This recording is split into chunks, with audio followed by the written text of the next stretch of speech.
probably harder to get. I wouldn't hold my breath on You're probably gonna get 70.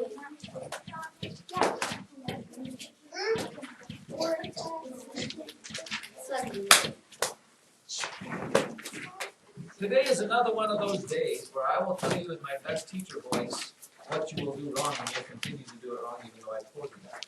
So let's just get used to that. So here, this is what we have going on here. If you've ever seen that little teeny tiny number that they stick on top of the thing there, this little teeny tiny number is called the exponent.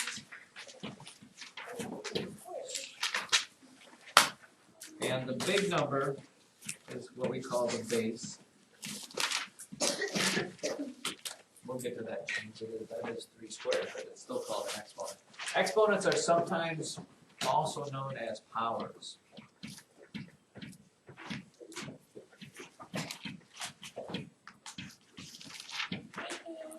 Okay. You could call that 3 to the second power. If it's a 2, we call it 3 squared. We talked about that with labels there. But here's what you need to write down. And this is where you will go wrong.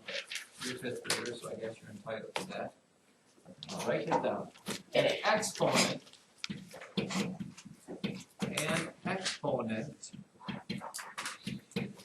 tells you how many bases get multiplied together.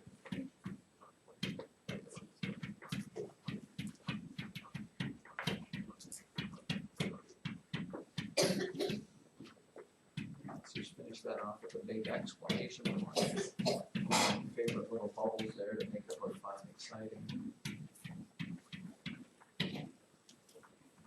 An exponent tells you how many bases get multiplied together. I'm going to pause for dramatic effect here. I want you to write that all down before I caution you on the next thing here.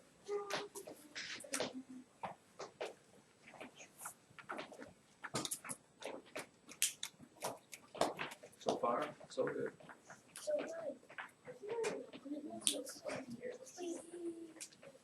Oh boy. Always goes down to Sweet Caroline. Alright, enough time. So, what this means is this. If this is 3 to the second power, that is the same thing as saying I have 2 3's multiplied together. So 3 to the second power is 3 times 3, which is 9. Now, are you ready for my word of caution? Because I will tell you, most of you will do this. Some of you will continue to do it. Some of you will learn after the first time. I, way too many times, see this problem down, and somebody says the answer is 6. It is not 3 times 2. It is 2 3's times themselves. Just like, let's do another one. 3 to the third power is not 9. It's not 3 plus 3 plus 3. It is 3 times 3 times 3, which happens to be 3 times 3 is 9 times 3 is 27. Didn't we do this last year? Yeah. We did. Yeah. All right, well, listen, don't blame me when you get it wrong, man. All right. Now, what you must understand, sometime in your life, somebody will tell you that something grows exponentially. What that means is this. As you keep getting higher exponents, the number gets bigger really, really quickly and fast. If you multiply 3 times 3 times 3 times 3, you end up with 27 times 3, which is 81. Notice how 9 doesn't seem to be a real big number, but you go to the next one, to the next exponent. 27, I guess it's not real big. 81, yeah, it's getting bigger. But if you go 3 to the 5th power, well, it's 81 times 3, which maybe you can do it. It's 243. And now you're starting to get kind of big. If I did one more, let's do just one more. 3 to the 6th power, it's not 18, those of you who are thinking like that. It's that 1, 2, 3, 4, 5, 6. That would be what? 3 times that is 9, 12, 1, 729. And the next one would be somewhere in the 2000s, the next one would be somewhere in the 6000s, the next one would be somewhere in 18,000, and you'd be in a million before you even know it. Okay? Now, some special things to remember that you won't need to know, but we'll do anyway. Well, let me do a couple more. What would, let's do this. What is 1 to the 8th power? What's that? Would it be 8? No. What's 1 times 1? 1 Times 1. Times 1. Times 1. Yeah, 1 to the 8th power is 8 ones times themselves, but that still will give you 1 because it just does not change. 1, 2, 3, 4, 5, 6, 7. No matter how many times you multiply 1 times itself, you're always going to get 1. So that whole thing equals 1. That's a common mistake. The other thing is this. Maybe we should. Yeah, let's do this. What is 5 to the 2nd power? 5 to the 2nd power would be 25, because it's 5 times 5. And then if I did 5 to the 3rd power, look how big that gets really fast. 25 times 5 is 125. And 5 to the 4th power would be 625. They get really fast, really big. What about 7 to the 3rd power? Anybody want to take a shot at that? Well, 7 times 7 is already 49. And 49 times 7? Yeah. By the way, what's a quick way to figure out, if you're thinking about what 49 times 7 is? If you're trying to do it in your head, the easiest way to do that would be do 7 times 50, which is 350, maybe you know that, and then take 7 away after you. It's what, 343? Notice how big that number is, even though 7 to the 3rd power doesn't look very big. 343. Now, one other problem I want to do, because this comes right out of the book. Write down this problem somewhere here. If 2n equals 6, what does n squared equal? Oh, that's what I should have done. I'm going to go, we'll add a little bit more. What does n squared equal? Okay, again, there's 2 parts there, and this is where you should write this on your paper. 2n equals 6. 2 times what number is 6? 3. So you know that n has to equal 3, and then you put that 3 in for n there, and 3 squared is 9. So again, it's multiple steps. You should show them. It makes it easier to write down. Going back to this thing, if it is something to the 2nd power, we do call that squared. 2nd power is squared. Exclamation point. If it's something to the 3rd power, anybody? If it's 3rd power, we use the word cubed. You know, so if somebody would say, I don't know, 4 cubed, that means 4 to the 3rd power, which is 4 times 4 is 16, and 16 times 4 is, yes, 64. Nice work, whoever was thinking it but afraid to say it. Those are the only 2 that have their own special names. Everything else you just say to the 3rd power. Like 1 to the 8th power, there's no special name for 8, it's just 1 to the 8th power.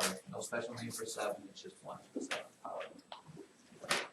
Now, that you think that you, oh, nope, I got another thing to do. Under this same thing, the book will tell you to do this. Oh, forget it, let's do this first. 10 to the 1st power, 10 to the 2nd power, 10 to the 3rd power, 10 to the 4th power, 10 to the 5th power, 10 to the 6th power. Exponents are kind of special when we put them with 10, just because they're really easy to use. For example, what is, And see, that's one thing I should have told you. Anything to the first power is itself. Anything to first power is itself. So if I gave you 1 million, and I put a little 1 up there, is 1 million. Anything to the first power is itself. So 10 to the first power is just 10. 10 to the second power is 10 times 10, which is 10 to the third power is 10 times 10 times 10. Now, before we go any farther, can you see a little pattern where you don't have to do that and you could automatically tell me what 10 to the sixth power is? Katerina?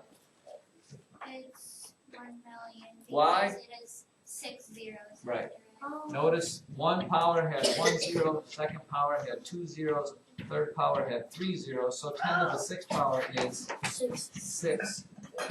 And please make sure you put commas in there. You know, if I had 10 to the 15th power is just 1 with 15 zeros. That's a little zeros. It is a lot of zeros. Now, the reason I tell you that is because of this next thing we're going to do. The book will tell you this, and this is why we use exponents. It makes our life a little better. The book, this comes right out of the book. Write 4,500,000 in expanded form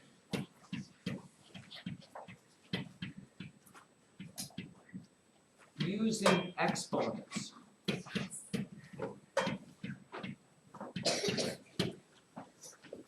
I'll give you a chance to write that down so we can talk about it. Write 4,500,000 in expanded form using exponents. Write 4,500,000 in expanded form using exponents.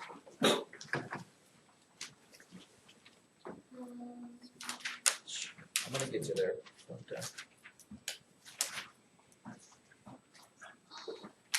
If you weren't using exponents, this is what it would look like. Remember we did this, it's 4 times 1 million, right? Because the 4 is in the millions place.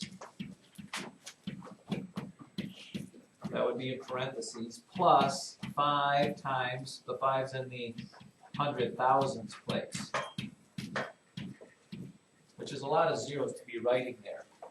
If I'm writing it in expanded form using exponents, I go back to this stuff that I just talked about. Instead of writing 1 million, I am just going to write 4 times 10 to the, how many zeros do you see here? 6. So it's 4 times 10 to the 6th power. Plus 5, how many zeros do you see there? 5, so it's 5, 10 to the 5th power. It saves you a lot of all zeros and gobbledygook and whatever. This is expanded form using exponents. It will always be tens to some power, 10 to however many zeros you have there. And you look really smart when you do it because you're like, wow, exponents and all that sort of stuff there. Okay, does somebody have a question? Evan, did you have a question? You just got that? Should we do another one? Yeah. No. How about this? 36. Oh, now I know what I heard. Do that one for me there. That I heard.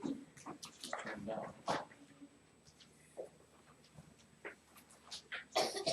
What would that be in expanded form using exponents?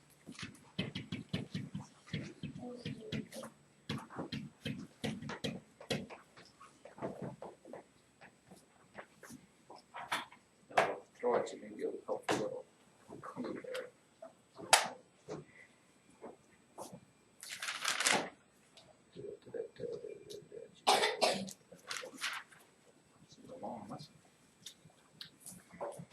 I got an answer? Just remember, it would be 3 times 10. The question is, what is my exponent? Now, here's where you have to be careful. Okay, you don't just count these zeros.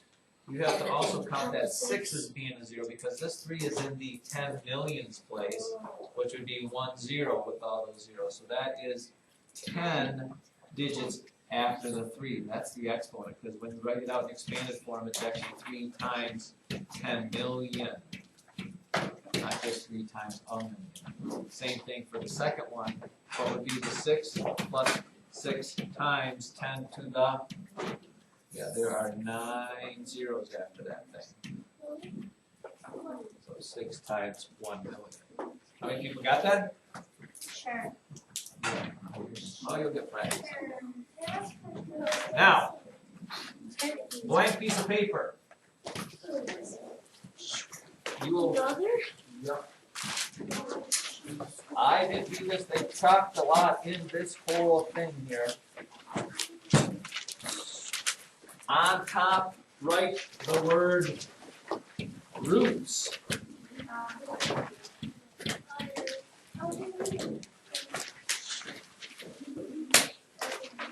Write the word roots.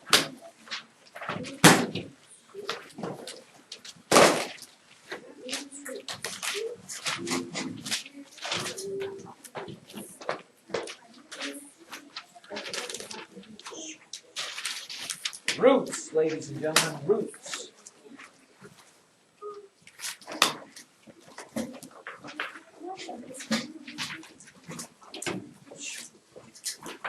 Okay, this little thing here commonly gets mistaken for a division sign. It is not.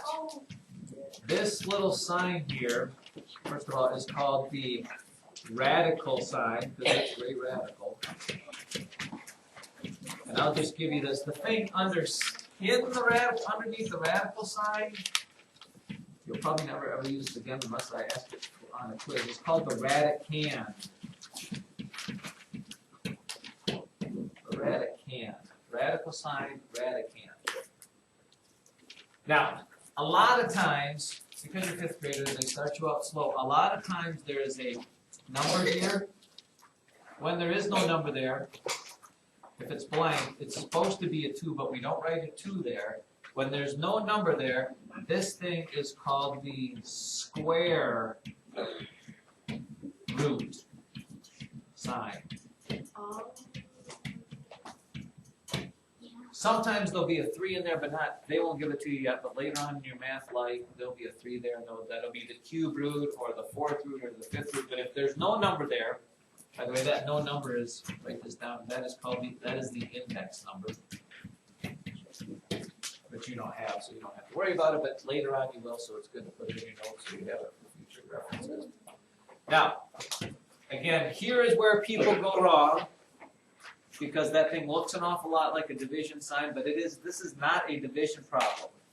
Okay? The question you have to ask yourself in this is, what number times itself gives you the radicand? What number times itself, not divided by 2, the answer to that is not 18. You are asking yourself, well, I'll let you write that down.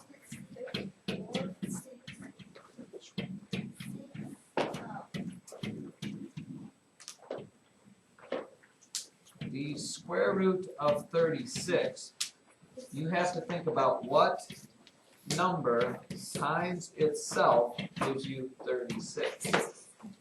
In which case, London, it's 6. And the answer is straight up 6. That is your answer. That's, if we simplified it, made it easier to understand, the square root of 36 is 6. Okay? The square root of 4. What number times itself gives you 4? Is 2.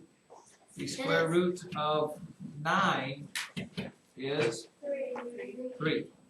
Now, as a small little side note, ladies and gentlemen, these square root things that work out are called perfect squares, because there are a lot of not perfect squares. For example, if I asked you what the square root of 5 is, It's not 2, because 2 times 2 is 4. It's not 2.5, because that's 4.45 or whatever it is. Alright? As a matter of fact, you can stop guessing, because you will never be able to do this. People can't do this. It's called an irrational number. It doesn't make any sense, because it's a decimal. To do it out, it becomes a decimal that never ends. So you don't have to worry about it, but just know there are only certain perfect squares. The next one would be the square root of 16, because that's 4. The next perfect square would be 5 times 5, which is 25. And you can see square roots are really the opposite of powers and exponents. Okay, because 9 squared is, 9 times 9 is 81, right? And the square root of 81 is 9. They're like opposite things. Square roots and squares are kind of opposite things. So, right out of the book, how about this problem right here? They give you this problem, let's see, it is the square root of 9 plus 16 compared to the square root of 9 plus the square root of 16.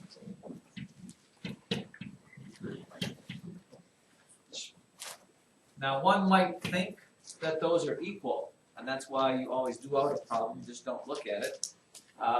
You have to add these together before you take the square root of it. So this would be the square root of 25, which would be what?